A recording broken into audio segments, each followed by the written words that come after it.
Familia, buenos días, bienvenidos a esta su casa, Iglesia Alianza con Dios. Estamos agradecidos de tenerlos una vez más acá en línea con nosotros. Los invitamos a que cierren sus ojos allí en sus hogares y eleven una oración al cielo. Señor, muchas gracias por este nuevo día que nos regalas. Dios, tú eres nuestra esperanza, eres nuestra roca fuerte. Quiero que eleves tu voz también y cantes esa canción con nosotros.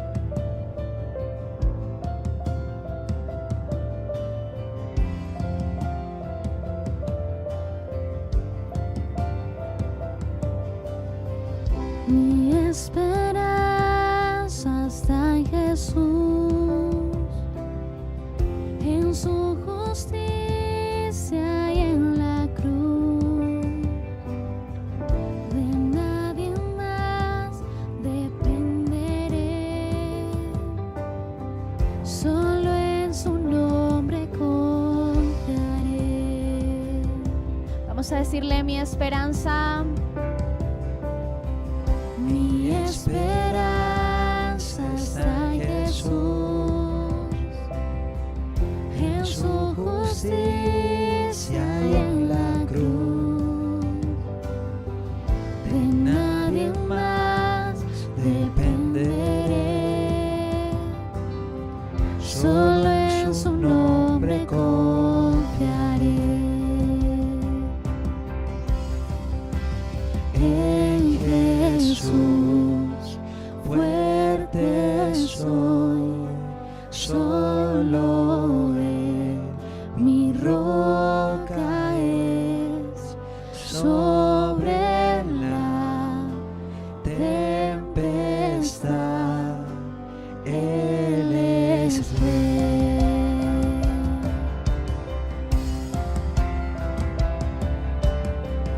Cuando no puedo ver su faz, sé que su gracia siempre igual. A la tormenta venceré, Mi ancla firme está en Él. Mi ancla firme está en Él. En Jesús fuerte soy, solo Él mi roca es. Sobre la tempestad Él es rey.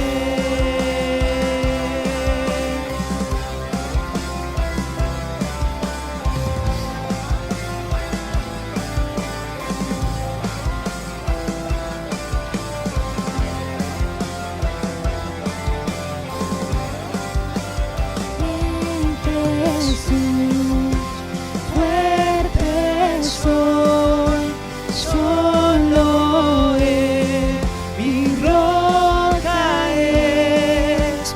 Sobre la tempestad Él es rey. en Jesús fuerte soy, solo Él mi roca es. Sobre la tempestad Él es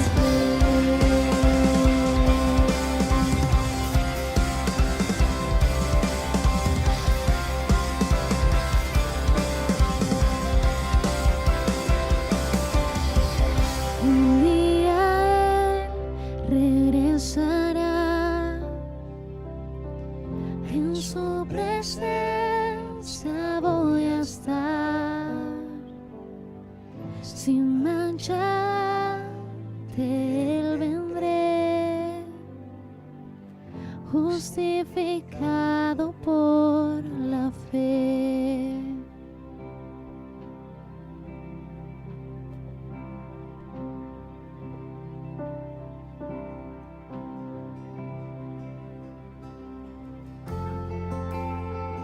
Tú eres nuestra roca, Señor. Tú eres nuestro lugar seguro.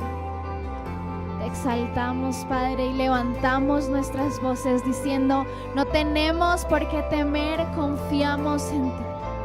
Cuando somos débiles, entonces en ti somos fuertes. Y podemos declarar que tú reinas y tú gobiernas sobre la tempestad, sobre la incertidumbre, sobre las tormentas, Señor, de la vida. Tú eres el Rey. Tú gobiernas, Señor, y tú eres nuestra roca fuerte. Tú eres nuestra roca fuerte. Vamos a decirle una vez más, iglesia: en Jesús fuerte soy. En Jesús fuerte soy, solo Él mi roca es, sobre la tempestad Él es Rey. En Jesús fuerte soy, solo Él mi roca es, sobre la tempestad Él es Rey.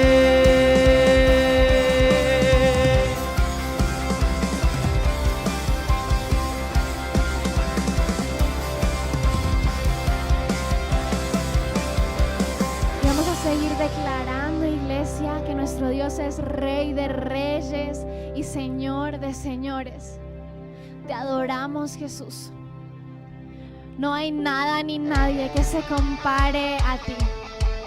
Vamos a adorar juntos, iglesia.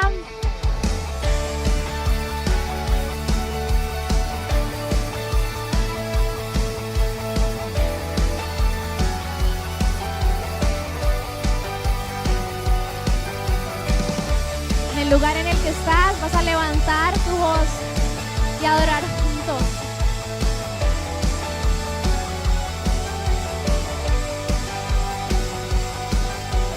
Rey de reyes, te adoramos, tu grandeza proclamamos. Rey de reyes, soberano, tu victoria celebramos. Eres Jesús, el que dio vida a nuestro corazón. Eres Jesús, digno de recibir toda adoración. Rey de reyes, te exaltamos, poderoso en majestad. Eres el camino y la verdad.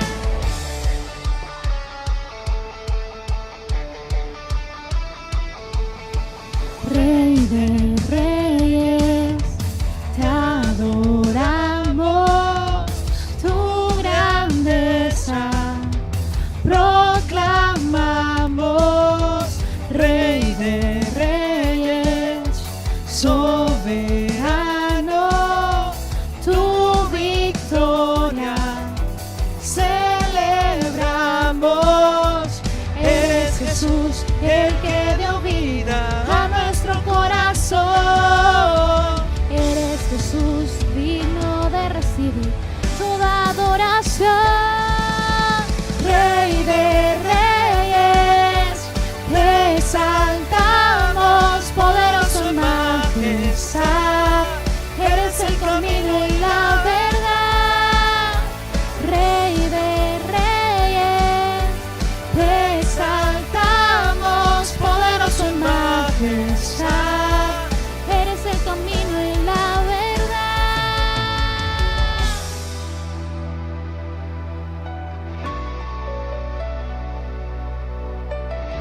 Nada se iguala a ti, Señor. No Nadie jamás se podrá igualar a tu poderío y tu majestad. Eres principio y eres final, y para siempre tú reinas. No, nadie jamás te podrá igualar a tu poderío y tu majestad. Eres principio y eres final, y para siempre tú reinas. No, nadie jamás te podrá igualar a tu poderío y tu majestad. Eres principio y eres final, y para siempre tú reinas. No, nadie jamás te podrá igualar a tu poderío y tu majestad. Eres principio y eres final, y para siempre tú reinas. Rey de reyes, te exaltamos, poderoso en majestad. Eres el camino y la verdad. Rey de reyes, te exaltamos, poderoso en majestad. Eres el camino y la verdad. No, nadie jamás te podrá igualar A tu poderío y tu majestad. Eres principio y eres final, y para siempre tú reinas. No, nadie jamás te podrá igualar a tu poderío y tu majestad. Eres principio y eres final, y para siempre tú reinarás.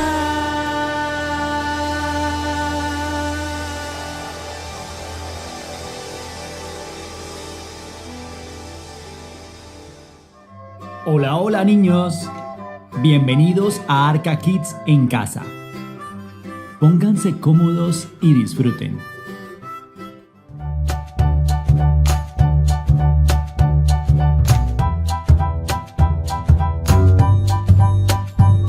Niños, ¿recuerdan a Abraham? Dios lo sacó de su tierra para llevarlo a un lugar de bendición, donde hizo muchas riquezas y bendijo a su familia. Ya han pasado muchos años y él está un poco anciano.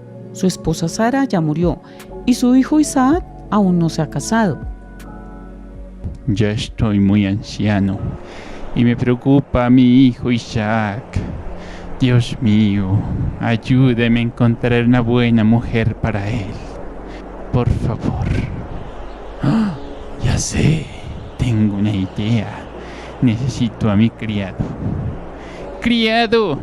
¡Criado! ¡Ven acá! Sí, señor. ¿En qué puedo servirle? Necesito que me prometas algo. Claro, señor. Lo que sea. Ve a mi tierra y busca una mujer para mi hijo Isaac. Asegúrate de que sea de nuestra misma familia. Sé que Dios nos ha traído a este lugar, pero prométeme que no dejarás que mi hijo se case con una mujer cananea. Ve a Mesopotamia y trae una buena mujer para él. Así fue como el criado partió con los camellos cargados de regalos para la futura esposa. En el camino, el criado oraba. Dios, ayúdame. Tú siempre has sido bueno con mi amo Abraham. Que este viaje no sea la excepción. Guíame a encontrar la esposa que tú tienes para su hijo Isaac. Finalmente el criado llegó a un pozo, en la tierra que una vez Abraham había llamado hogar. Dios de Abraham, envíame una mujer para llevársela al hijo de mi amo. Déjame saber cuál es la mujer idónea. Cuando el criado terminó de orar, abrió sus ojos y vio que venía una mujer hermosa. Ella se acercó y le ofreció agua. Tome agua, señor, se ve muy cansado. ¿Le puedo dar de beber a sus camellos? Sí, claro. ¿Cómo te llamas? Rebeca. ¿De qué familia eres?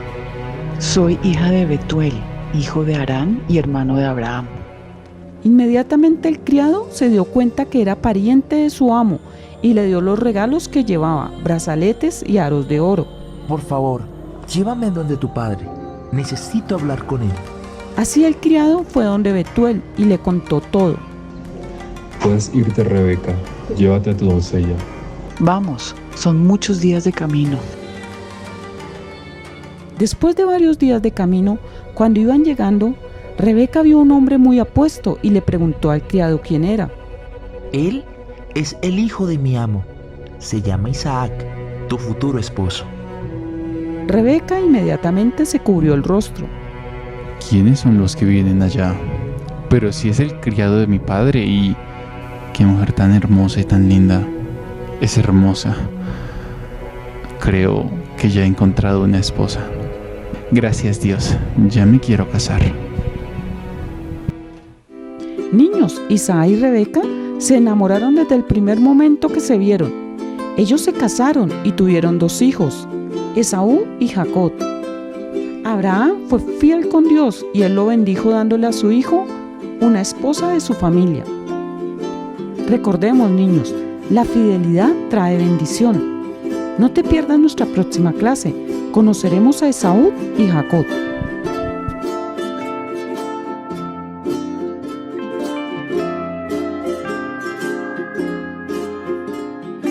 Nos vemos el próximo domingo.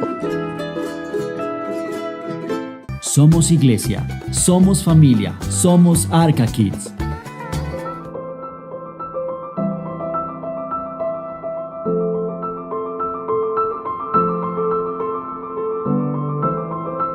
Querida familia, muy buenos días, Dios les bendiga. Es un gusto estar con ustedes nuevamente. Quiero invitarlos a que me acompañen en una oración. Padre Celestial, Dios del cielo y de la tierra, te damos gracias por esta oportunidad que tú nos das de escudriñar tu palabra, Padre Santo.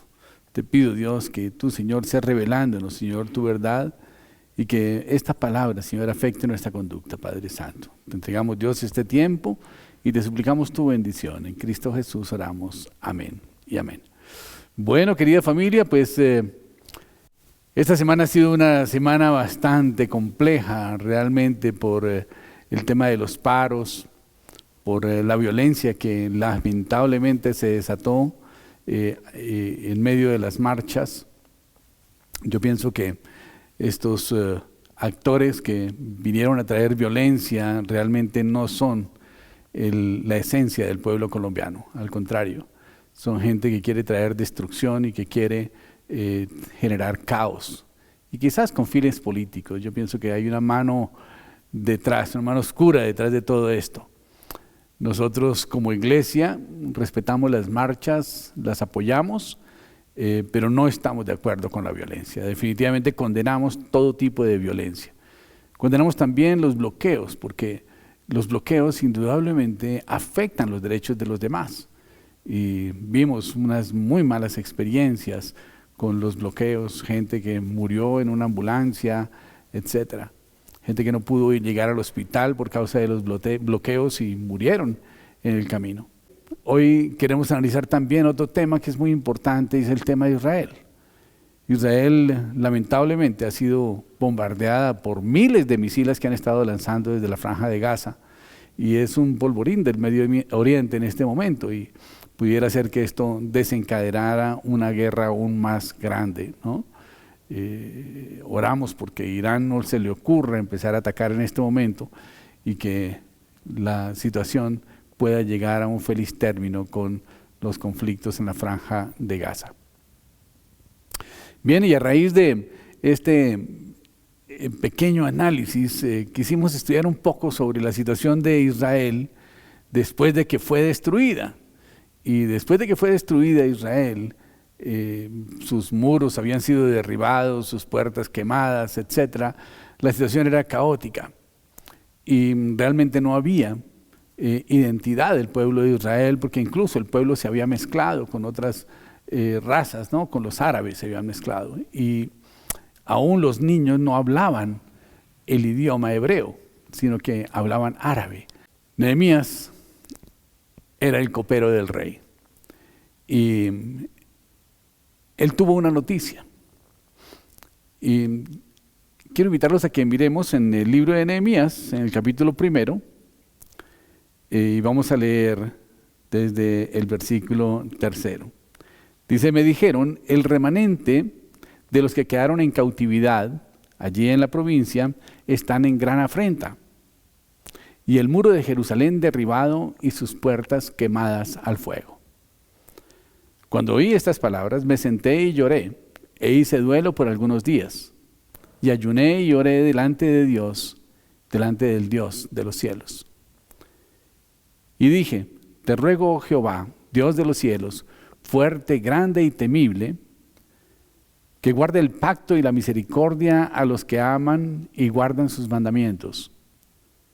Esté ahora atento tu oído y abiertos tus ojos para oír la oración de tu siervo, que hago delante de ti de día y noche por los hijos de Israel, tus siervos. Y confieso los pecados de los hijos de Israel que hemos cometido contra ti. Sí, yo y la casa de mi padre hemos pecado. En extremo nos hemos corrompido contra ti, no hemos guardado los mandamientos, estatutos y preceptos que diste a Moisés tu siervo. Acuérdate ahora de la palabra que diste a Moisés tu siervo, diciendo, si vosotros pecareis, yo os dispersaré por los pueblos. Pero si os volviereis a mí y guardareis mis mandamientos y los pusiereis por obra, aunque vuestra dispersión fuese hasta el extremo de los cielos, de allí os recogeré y os traeré al lugar que escogí para hacer habitar allí mi nombre. Ellos pues son tus siervos y tu pueblo, los cuales redimiste con tu gran poder y con tu mano poderosa. Te ruego, oh Jehová, esté ahora atento tu oído a la oración de tu siervo y a la oración de tus siervos, quienes desean reverenciar tu nombre. Concede ahora buen éxito a tu siervo y dale gracia delante de aquel varón, porque yo servía de copero al rey. Bien, y esta es la famosa oración de Nehemías, en la cual confiesa el pecado de Israel y le pide perdón a Dios. Y le pide también que le dé gracia delante del rey Artajerjes, a quien él servía como copero, para que le ayudara a ver cómo podía solucionar el problema de su ciudad natal, el problema de Jerusalén. Y en este momento vemos una situación muy parecida. Jerusalén está en este momento siendo objeto de ataques con misiles, con cohetes desde la franja de Gaza. Hay ya muchos muertos de ambos bandos y vemos que la situación está bastante delicada, pero no menos delicada está la situación en Colombia. En Colombia la situación también está supremamente grave. Y lo que hizo Nehemías fue orar y ayunar por varios días y pedirle al Señor que le diera sabiduría y que le diera gracia delante del rey Artajerjes para que pudiera apoyarlo en alguna empresa que le permitiera restaurar a su ciudad. Cuando el Señor nos pone a gobernar, dice la palabra de Dios que Él nos da la capacidad, la autoridad, el poder para gobernar todo aquello que ponga bajo nuestros pies. Dice en la palabra que todo lo que pisare la planta de vuestros pies será vuestro.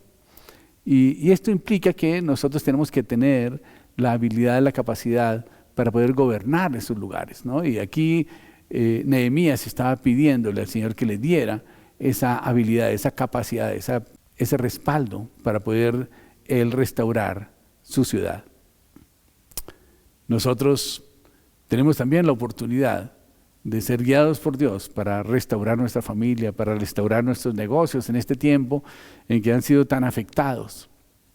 Yo pienso que es el tiempo de persistir y de buscar la ayuda de Dios para que el Señor nos dé la salida y podamos restaurar nuestras empresas, podamos restaurar nuestros trabajos y que podamos administrar todo lo que esté a nuestro alcance bajo los principios que Dios ha establecido. Porque esta es la forma de hacer reino de los cielos en la tierra.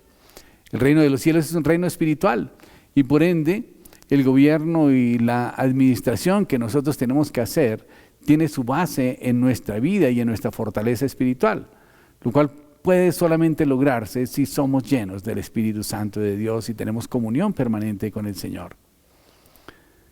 Tenemos que entender también que debemos cambiar la mentalidad de esclavos y la mentalidad de ser esclavos del pecado y cambiar eso por una mentalidad de reyes, de gobernantes, de hijos del gran rey, Tenemos que saber que nosotros ya no somos más esclavos del pecado, sino que somos libres para poder obedecer la palabra de Dios y para poder implantar su reino aquí en la tierra. Cuando nosotros tenemos esa intención, entonces el Señor nos equipa, así como equipó a Nehemías. El Señor nos va a equipar para que podamos cumplir el propósito que Dios tiene para nuestra vida. El Señor quiere que seamos buenos gobernantes de su reino. Y para eso estudiaremos un poquito la historia de Israel en los tiempos de Nehemías. De aquí que vamos a centrarnos un poco en este tema. Y lo primero que hace el rey cuando lo ve triste y le pregunta, ¿qué es lo que sucede? ¿Qué te pasa? Y él dice, ¿cómo no voy a estar así, oh rey Altajerjes? Si la tierra, sepulcro de mis padres, está en ruinas, está asolada, sus muros derribados y sus puertas quemadas. Y él lo vio tan triste que le dijo, bueno, ¿qué quieres que te ayude? ¿En qué te puedo ayudar para que soluciones el problema? Y bueno, él aprovechó la oportunidad que el Señor le abrió, producto de la oración de varios meses, que estaba él orando y clamándole a Dios de día y de noche. Pero para contextualizarnos un poco, Israel fue invadida en ese tiempo, en el año 586 a.C., por el imperio babilónico. Y esta invasión destruyó el templo de Salomón. Y se llevaron cautivos a la mayoría de los hombres y de los jóvenes y de los sabios de Jerusalén. 70 años después, regresaron del exilio y reconstruyeron el templo. Pero los muros de la ciudad seguían aún destruidos y derribados. Y en aquel tiempo una ciudad sin muros era presa fácil de los pueblos vecinos, por lo que los israelitas vivían sometidos a sus vecinos, a los árabes, que de alguna manera siempre estaban tomando control de la ciudad. Y esto llegó a oídos de Nehemías, quien era un judío que vivía en Babilonia y trabajaba como copero del rey Altajerjes. Nehemías le pide permiso al rey para que lo deje ir a reconstruir los muros de Jerusalén, la ciudad de sus padres, y el rey accede a darle permiso y le pregunta, ¿qué quieres que haga por ti? Y Nehemías le dice, está en Nehemías 2, 7 al 10, y le dice, si a su majestad le parece, le ruego que envíe cartas a los gobernadores del oeste del río Éufrates para que me den vía libre y pueda yo llegar a Judá. Y por favor ordene a los guardabosques, al guardabosques Asaf, que me dé madera para reparar las puertas de la ciudadela del templo, la muralla de la ciudad y la casa donde he de vivir. Y el rey accedió a su petición, porque Dios estaba a su favor. Cuando él se presentó a los gobernadores del oeste del río Éufrates, les entregó las cartas del rey y además el rey le había ordenado que lo escoltara con la caballería y con sus capitanes. O sea, él le dio su ejército para que lo acompañara. Pero al oír que alguien había llegado a ayudar a los israelitas, Sanbalat, el edonita, y Tobías, el siervo amonita, se disgustaron muchísimo. Bien, el rey le da 3 cosas a Nehemías para equiparlo en su misión. Primero, cartas reales. Segundo, madera para reparar las puertas y los muros, y su ejército para que lo escolte. Estas 3 cosas son las que Dios nos ha dado para que nosotros podamos reconstruir también nuestra ciudad y nuestro reino, el reino de los cielos aquí en la tierra. Pero para eso es necesario edificar los muros de nuestra nueva Jerusalén. Y se hace necesario reedificar los muros de Jerusalén, que son nuestro pasado, para que aparezca la nueva Jerusalén, que es nuestro presente y nuestro futuro. Y dice, y yo, Juan, vi la santa ciudad, la nueva Jerusalén, descender del cielo de Dios, dispuesta como una esposa ataviada para su marido. La nueva Jerusalén se refiere a la Jerusalén espiritual, a la Jerusalén celestial, que ya Juan la vio descender vestida y adornada como una esposa para su marido. La nueva Jerusalén celestial desciende del cielo, no es que ascienda al cielo. Así que esto no se refiere a la segunda venida de Cristo, ni se refiere al arrebatamiento, o cuando vayamos a la vida eterna, no. Esto ya pasó, porque la nueva Jerusalén, dice aquí, es la esposa de Cristo, ¿no es cierto? Veamos el libro de Efesios, capítulo 5, versículos 25 en adelante. El Señor hace una comparación de la iglesia como la esposa de Cristo y dice: a maridos, amad a vuestras mujeres, así como Cristo amó a la iglesia y se entregó a sí mismo por ella, para santificarla, habiéndola purificado en el lavamiento del agua por la palabra, a fin de presentársela a sí mismo una iglesia gloriosa, que no tuviera mancha, ni arruga, ni cosa semejante, sino que fuese santa y sin mancha. Todo esto ya pasó. Está en pasado, no en futuro. Pero hay cristianos que creen que todo esto apenas va a pasar cuando Cristo venga por segunda vez. Y entonces no pueden disfrutar de todo lo que incluyó su muerte y su resurrección, porque están esperando que suceda hasta que Él regrese. Les pasa como la historia de aquel matrimonio que se ganó un viaje en el crucero, pero como eran pobres no tenían dinero para los gastos extras del viaje y tenían mentalidad de esclavos. Y entonces disfrutaban del día y de las piscinas y de los paseos, pero no comían nada, ni bebían en los buffets. Solo se robaban unas galletitas saladas de vez en cuando para parar un poquito el hambre, porque no podían pagar más. Y llevaban, sí, una provisioncita de jamón y queso para hacerse sanduchitos y comer de vez en cuando y pasarlo con agua, ¿no? Pero al final, cuando supieron que todos los banquetes estaban incluidos, realmente se sintieron muy mal por no haber disfrutado plenamente del viaje. Y a veces nos pasa lo mismo. Tenemos todas las bendiciones de Dios, pero no las disfrutamos. El reino de Dios en muchos está como devastado.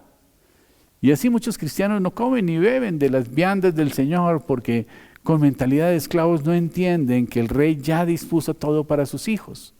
La muerte y resurrección de Jesús lo consumó todo. Y no hay nada que esperar. Pero esa Jerusalén celestial, esa Jerusalén espiritual, que es el reino de Dios en la tierra, en muchos está como devastada. Y si bien su templo ya está reedificado, y me refiero a que ya tienen una buena relación con Dios, sus muros están destruidos, que se refiere a su vida, a su pasado, a sus emociones, a sus traumas, a su mentalidad.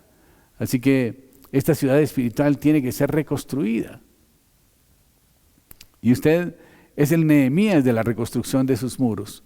Y para reconstruirla necesitamos saber que Dios ya nos equipó con 3 cosas: las cartas reales, la madera para edificar los muros y el ejército que nos escolta. El rey Artajerjes, recordemos, le dio cartas reales a Nehemías para que pudiera atravesar las provincias que había desde Susa, capital de Babilonia, hasta Jerusalén. Hay que recordar que el imperio babilónico se dividía en 127 provincias y cada una tenía un gobernante, que en ese tiempo eran llamados los sátrapas, los que hoy serían los alcaldes municipales, que estaban encargados de cuidar los intereses del rey en cada provincia del imperio.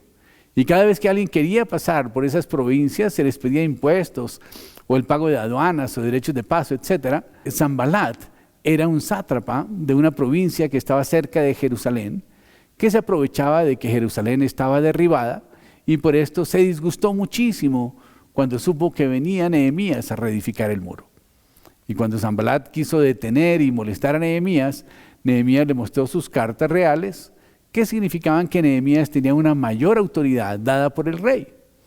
Y por eso Sanbalat no pudo detener a Nehemías en la reconstrucción de los muros.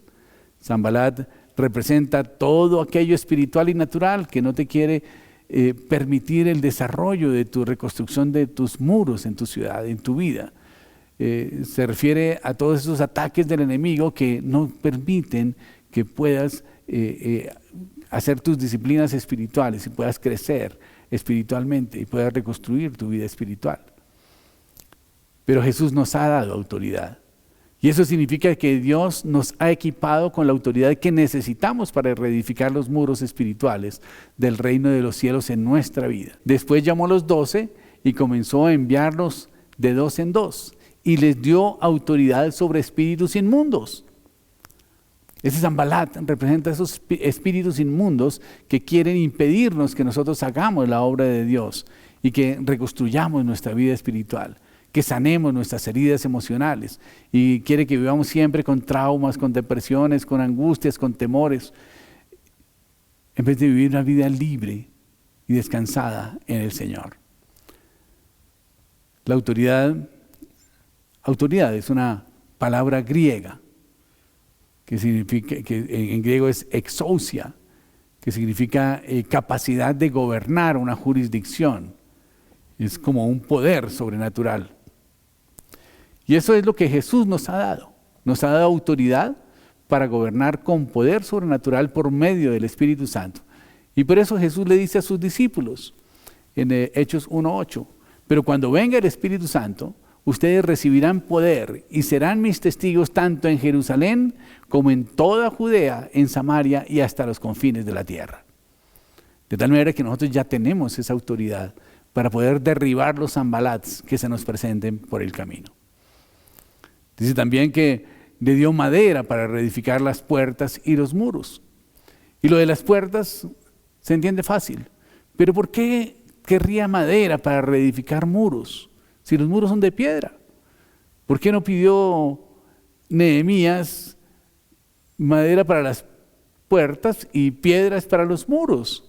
Sería lo lógico, ¿verdad?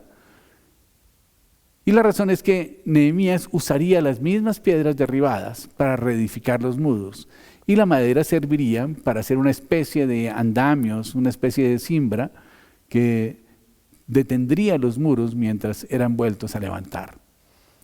Los muros derribados representan nuestro pasado, nuestras derrotas, nuestro dolor. Cuando sin conocer a Cristo, antes de hacerte cristiano, tu vida estaba derribada como lo estaba la mía. Y aunque eras cristiano, no entendías bien y tu vida estaba hecha pedazos en muchas áreas. Y había mucho dolor, angustia y quizás muchas dificultades. Pero Jesús es nuestra madera. La madera representa a Cristo, representa la cruz de Cristo, que va a servir para que levantemos ese pasado. No para que lo tiremos y lo cambiemos por otro. No para que le echemos tierrita al pasado y lo dejemos allá. Porque lo que no se trata, maltrata. Y debemos tratar con nuestro pasado a fin de que sea sanado. Y todas esas heridas, esos resentimientos, esos dolores, tenemos que llevarlos a la cruz del Calvario para que puedan ser destruidos allí. Y que podamos nosotros más bien experimentar cómo el Señor, a través de la cruz, sana esas heridas y esas dolencias que de alguna manera estamos llevando. Sana esos traumas, esos resentimientos, esos dolores, y nos lleva a una vida nueva, una vida abundante, una vida en paz. Dios quiere utilizar nuestros muros derribados por el abuso que recibimos, para que reedificados mediante la cruz de Cristo, vengamos a ayudar a levantar a otras personas que también han sido abusadas y que de alguna manera la cruz de Cristo les puede ayudar a restaurar sus vidas, y a la vez ellos van a poder ayudar a otras personas. Si alguien como tú, con tu pasado, puede entender a una persona que ha pasado por esos traumas, pues va a ser mucho más fácil ayudarle cuando tú has experimentado la ayuda de Cristo en tu vida y has podido recibir sanidad. De tal manera que tu testimonio se convierte en una esperanza para cada persona. Dios quiere usar nuestros muros derribados del rechazo, del abandono, del pleito, de la contienda, del adulterio, de la escasez, de la enfermedad, de la quiebra, del dolor, para que mediante la cruz de Cristo sean reconstruidos esos muros y podamos ayudar a que otros también reedifiquen su ciudad espiritual y puedan habitar juntos en el reino de los cielos, en esta tierra, en la nueva Jerusalén.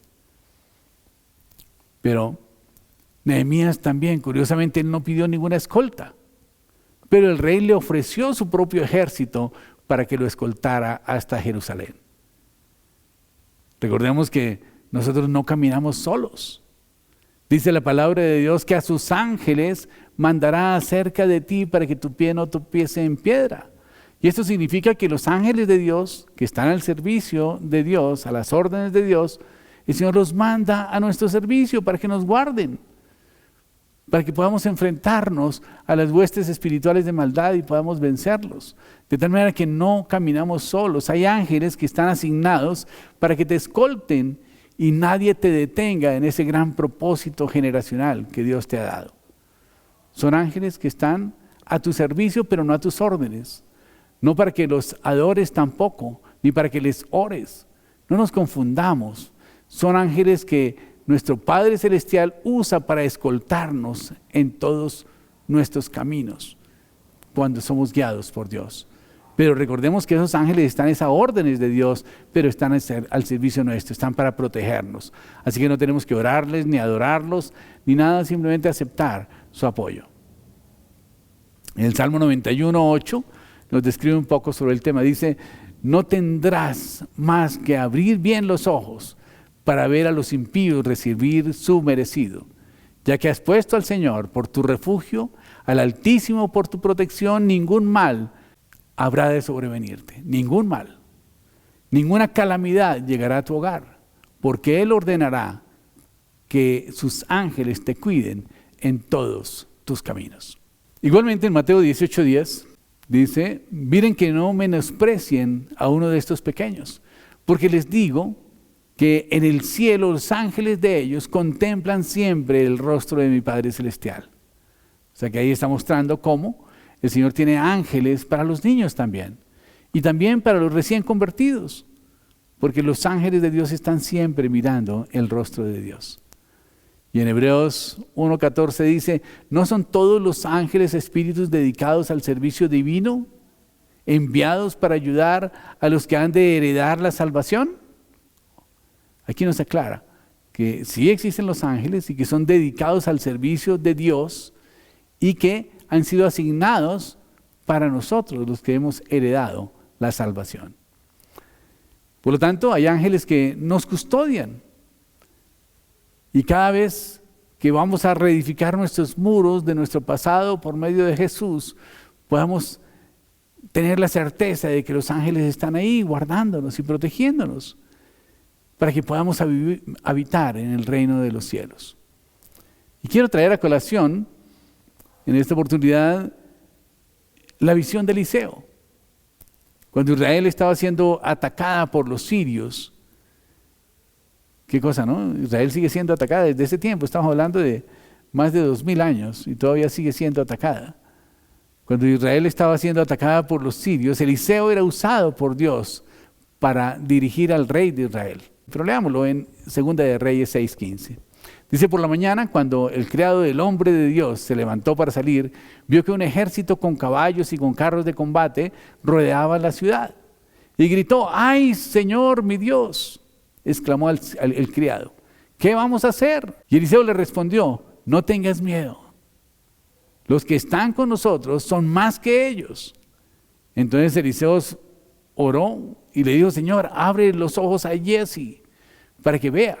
Y el Señor así lo hizo. Y el criado vio que la colina que estaba atrás de ellos estaba rodeada de caballos y de carros de fuego alrededor de Eliseo. La colina estaba llena de ángeles, hombres de fuego, en caballos y en carros de fuego. Y Giezi solo veía lo natural, pero Eliseo oró para que Dios le abriera los ojos espirituales y pudiera ver el ejército de ángeles que estaban a favor de ellos. Hay todo un ejército de ángeles a tu servicio para que hagas la voluntad de tu Padre y su gran propósito generacional que el Señor te ha encomendado. Quiero invitarlos a que oremos para pedir que Dios abra nuestros ojos espirituales y podamos ver las cartas reales de autoridad que Dios nos ha dado ya. Que podamos ver cómo la cruz de Cristo ha reedificado ese pasado para que no olvidemos la obra de Jesucristo y tiremos nuestro pasado a la basura, sino para que lo usemos para el engrandecimiento de su reino. Reciclemos nuestro pasado, reciclemos nuestro dolor, pero no para volver a sentir el dolor, sino para poder gozarnos de saber que el Señor ya llevó todas esas dolencias en las llagas de Jesucristo y que fuimos sanados por la obra redentora de Jesucristo. Ser una nueva criatura no significa que debemos olvidar nuestra vida pasada y empezar una nueva. Más bien somos nuevas criaturas reedificadas mediante la cruz de nuestro Señor Jesucristo para ayudar a levantar a otros derrumbados como lo éramos nosotros.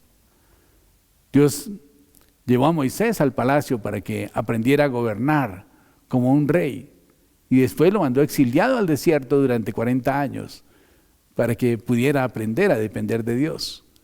Y cuando huyó por haber matado a un egipcio, la única opción que tuvo fue esa, irse al desierto de Madián. Y allí encontró a su esposa y vivió 40 años viviendo las vicisitudes del desierto. Y allí Dios lo estaba preparando. Y lo estaba preparando para convertirlo en el libertador de su pueblo. ¿Quién mejor que él entendería a un pueblo de reyes estar esclavizado por 400 años en Egipto?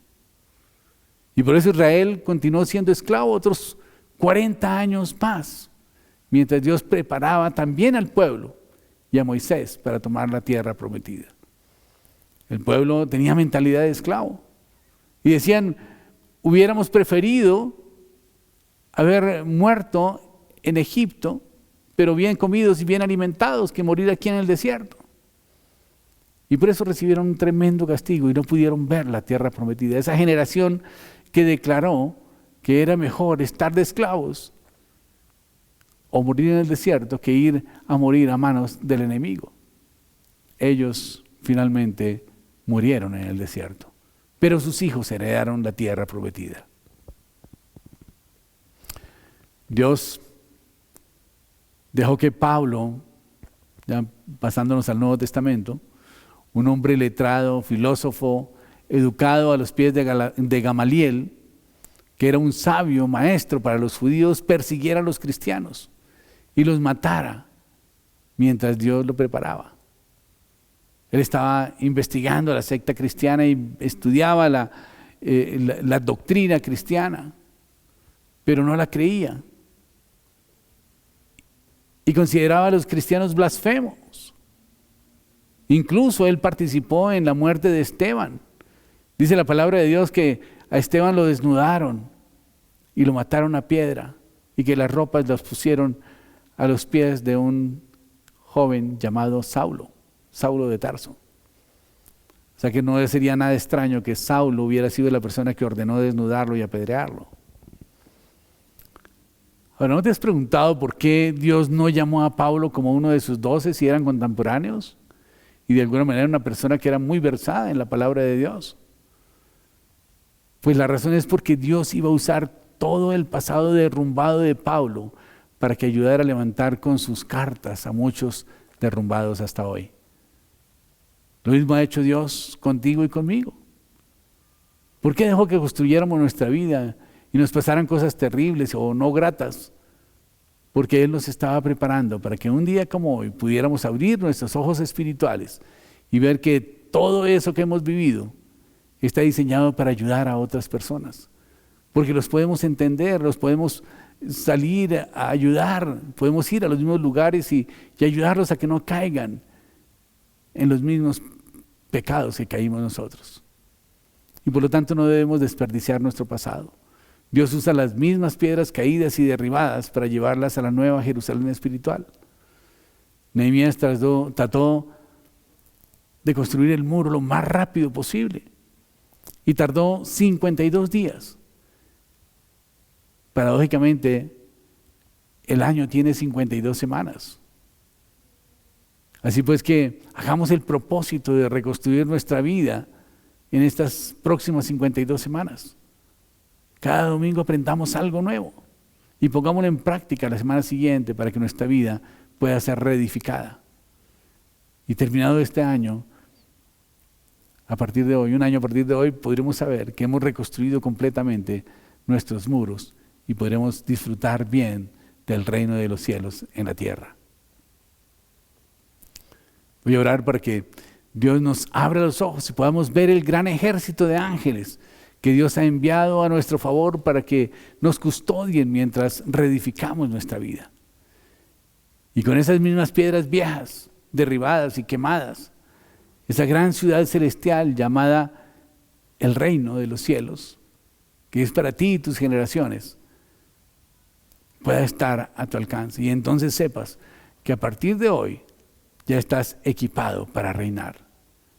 Dios nos ha estado hablando que para gobernar nuestras vidas en su reino y ser una buena influencia para con todos los que nos rodean, tenemos que reconstruir nuestro pasado, usando la cimbra permanente de la cruz de Cristo. La cimbra es una estructura de madera que se hace para soportar los arcos de los puentes o de las obras de ingeniería que se hacen, ¿no? Cuando se hace un arco en piedra, por ejemplo, hay que poner una cimbra por debajo para que sobre la cimbra, que es de madera, se pueda construir, se pueda edificar. Y mientras pega las piedras y el cemento, la cimbra está soportándolo. Y Jesucristo es la cimbra que nos ayuda a reconstruir nuestro pasado. Nuestra vida pasada no ha sido un accidente fortuito del cosmos. No ha tenido un propósito diferente al de cumplir el propósito que Dios tiene para nuestra vida. Y a veces nos ponemos a pensar, pero entonces, si el propósito para nuestra vida era tan benévolo y tan bueno, ¿por qué tuve que sufrir tanto? ¿Por qué tuve que vivir esas experiencias amargas? Pues las tuviste que vivir porque tomaste decisiones erradas, porque vivías apartado de Dios. Pero Dios usa esas malas experiencias para fortalecer tu ser interior. Dios usa esas experiencias para que puedas conocer lo que es el dolor y puedas comprender después a otros cuando tengas que aconsejarles. Y puedas recordar cómo el Señor sanó tu corazón, cómo el Señor limpió esa contaminación que había de odio, de rencor, de dolor, de depresión, de angustia, de desesperación. Y te llevó a una nueva vida, una vida abundante, una vida de gozo y de paz, una vida de servicio a los demás. Nuestra vida pasada ha tenido un propósito celestial y es el que Dios ha puesto en el corazón. Pero debemos recordar y reconocer que nuestra vida en muchas áreas ha estado devastada. La vida de nuestros padres y abuelos podemos ver también quizás las mismas piedras derribadas y quemadas al fuego, las mismas circunstancias se van repitiendo de generación en generación, porque existen las famosas maldiciones generacionales, que solamente son cortadas por la cruz de Cristo. Pero Dios nos ha convencido que tenemos todo para reedificar esos muros y ser una fortaleza para nuestros afectos y para todas las personas que Dios nos pone a nuestro alrededor. Oremos. Padre Celestial, Dios del cielo y de la tierra, te damos gracias, bendito Dios del cielo, por nuestro país, Señor. Te damos gracias por Colombia, Padre Santo. Te damos gracias, bendito Dios del cielo, por la situación que estamos viviendo, Padre Santo. Porque dice tu palabra, si se humillare mi pueblo, sobre el cual mi nombre es invocado, y oraren, y se apartaren de sus malos caminos, y buscaren mi rostro, entonces yo iré desde los cielos, perdonaré sus pecados y sanaré su tierra. Hoy, Señor, queremos clamarte, Padre Celestial, porque tú, Señor, seas perdonando nuestros pecados, Señor. Hoy queremos, Padre Celestial, reconocer que hemos pecado contra el cielo y contra ti, Señor. Perdónanos, Padre Celestial, por nuestra negligencia, Padre Santo, porque quizás hemos hecho la obra tuya, Señor, de una forma indolente, Padre Celestial, y hemos dejado que muchas gentes pasen de largo, Señor, sin conocerte, Padre Santo. Yo te ruego, bendito Dios del cielo, que tu, Señor, seas colocando en nuestro corazón el querer como el hacer tu buena voluntad, Padre Santo, y que la gracia tuya, Señor, nos acompañe, Padre Celestial. Hoy te clamamos, bendito Dios del cielo, que tú, Señor, seas restaurando nuestra vida, ayudándonos, Señor, con esas cartas de autoridad, que tengamos la certeza, Dios, de que tenemos esa autoridad para hollar serpientes y escorpiones y sobre toda fuerza del enemigo, y que nada nos va a hacer daño, Padre Santo. Ayúdanos a entender, Padre Celestial, que la cruz de Cristo, Señor, nos limpia con la sangre de Jesús de toda contaminación de carne y espíritu, Padre Santo. Y haznos entender, Padre Celestial, que tú tienes un ejército de ángeles que están guardándonos y protegiéndonos en todo tiempo y en todo lugar. Te damos gracias también, Padre Celestial, por Jerusalén. Te damos gracias por Israel, Padre Santo. Te pedimos, Dios, que tú, Señor, seas trayendo la paz, Padre Celestial, a ese pueblo, Señor. Hoy te clamamos también, Señor, por la franja de Gaza, Padre Celestial, porque seas tu Dios quitando, Señor, todo odio y todo resentimiento del corazón de sus habitantes, Padre Santo. Y permitiendo, Dios, que la paz vuelva a reinar allí, Padre Celestial. Te lo clamamos en el nombre de Cristo Jesús, Dios, para tu gloria, Padre Celestial. Gracias te damos, Señor, por tu amor, gracias por tu misericordia, Padre Celestial. Te entregamos, Señor, esta semana que comienza en tus manos y te suplicamos, Padre Celestial, que la paz tuya, Señor, que sobrepasa todo entendimiento, sea invadiendo nuestros pensamientos y nuestros corazones en Cristo Jesús. Te damos gracias, Dios, por tu misericordia y gracias por tu amor. Amén y amén. Bueno, querida familia, los invitamos a que nos acompañen en nuestro devocional diario a las 8 de la noche vía Zoom con el número de identificación que aparece a continuación. Muchísimas gracias, Dios les bendiga.